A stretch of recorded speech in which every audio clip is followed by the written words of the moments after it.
That actually gets to another point that I think is key for alternatives, and particularly for investors for whom alternatives exposure is sort of a new thing, is that I would argue that a multi-strategy vehicle is the best mechanism to achieve that initial investment.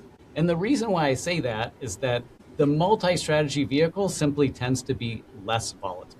It's relatively straightforward to create an alternative investment multi-strategy fund that delivers a bond-like volatility. And I would argue that at least psychologically, that's a pretty important place to start for an investor that may not have exposure to alternatives today. Like, start with something that is a relatively smoother ride.